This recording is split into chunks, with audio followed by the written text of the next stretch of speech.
Teaching grammar has been always challenging for many educators because of a lot of different reasons. First of all, students do not like grammar lessons, even while studying their native language. Secondly, there are some of them who learn the rules but unfortunately cannot use them in real life situations. Then it is problematic to explain this or that rule to young learners who have a lack of knowledge because of their age. Very often, misunderstanding of grammar rules and a lack of knowledge may cause students' motivation decline and language barriers. Some of the students feel difficulties and just waste their time at the lesson, counting the minutes to the end of it. They have a lot of fears, are concentrated on grammar rules and possible mistakes. Students are afraid of getting bad grades, misunderstanding, and looking embarrassed. This makes communication impossible. The term inert knowledge problem refers to Alfred North Whitehead.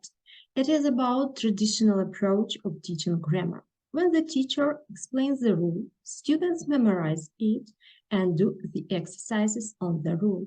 There is a lack of students' interaction and involvement. They just do what they must do and do not think critically at all.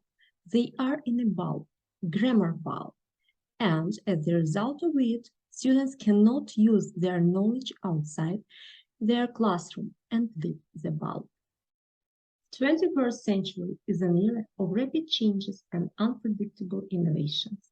Society has been greatly changed and students are not the same as they were a decade ago. This is a new generation with different needs and values. Unfortunately, not all the teachers realize the problems they face as educators and are not ready to replace the way they are teaching.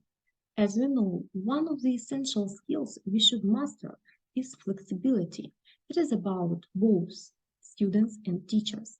New methodologies address to the problem of improving grammar teaching and its practical use outside the classroom. And now let me introduce our special guest, Jill Tyson, who is going to share her own experiences on the topic.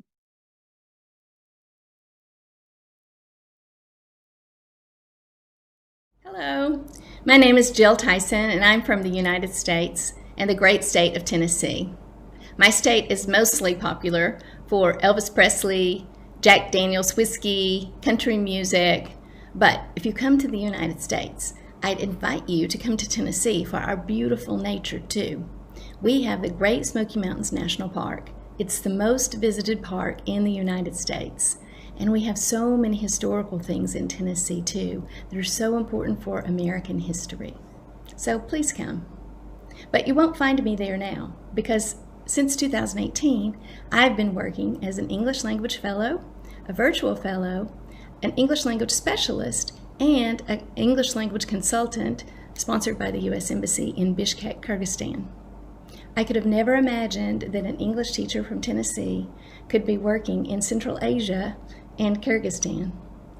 In my various roles, the topic often comes up about teaching communicatively, which is usually no problem because I kind of grew up that way and that's the way I'm teaching in the United States. But about grammar, let's go back.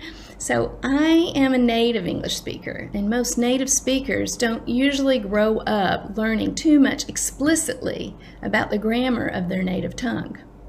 Rather, we learn our grammar through everyday interactions with our parents, with our siblings, with our friends out in the yard, at the park, from watching TV, from real life situations. So when I began teaching English, teaching grammar was naturally not a favorite thing for me to do. My colleagues and I decided that if we could teach grammar in the context of something interesting, more like how our parents taught us, that maybe our learners would catch it better than if we taught it explicitly in a traditional manner. And we call this a grammarish or grammar light. And we found that semester by semester, this strategy really did work, and it helped students make more progress in the language.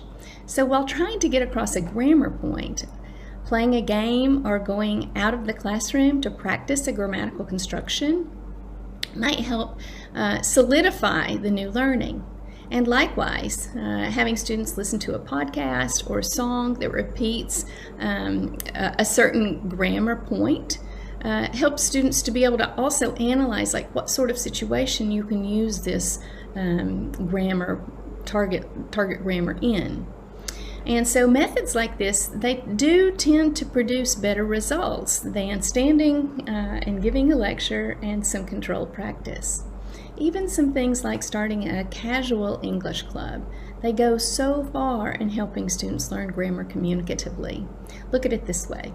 So if your topic is about history, something from the past, you're most likely going to be using a lot of simple past, and you can be intentional and strategic about that.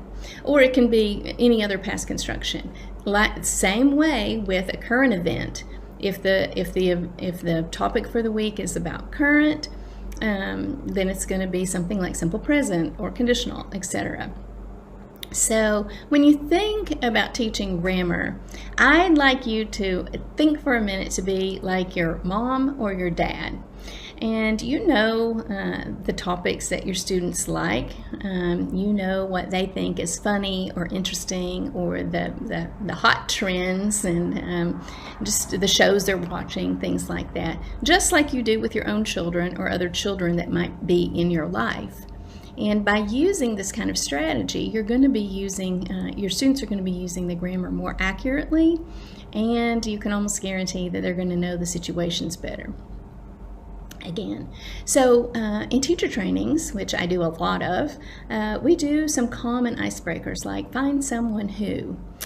For example, find someone who has been to another country, and you ask this question, have you been to another country? Yes, I have been to another country. Have you ever taught 5th grade? No, I have never taught 5th grade, but I have taught 2nd and 3rd grade. So and this is present perfect, another common icebreaker that we use is 2 truths and a lie. So you can say, for example, I have been to America. I have been to Georgia. I have been to Peru. 2 of those is truth. 2 of those are truth, and 1 is a big fat lie. And this is also another good just grammar practice that students have fun with. Even asking students about their day is really important. Students really like to talk about themselves, and this also gives them great grammar practice. And we need to think of these things not just as like fun, silly things or an assignment. We need to think of these things as like really teaching grammar communicatively. These are some of the ways that we can use. So before I end this video, I want to remind you too that on American English.state.gov, you can find so many cool resources for teaching in general all the skills and grammar communicatively.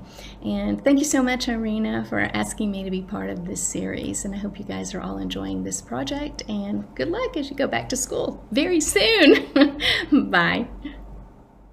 Dear Jill, thanks a bunch for your useful sharing. We highly appreciate it.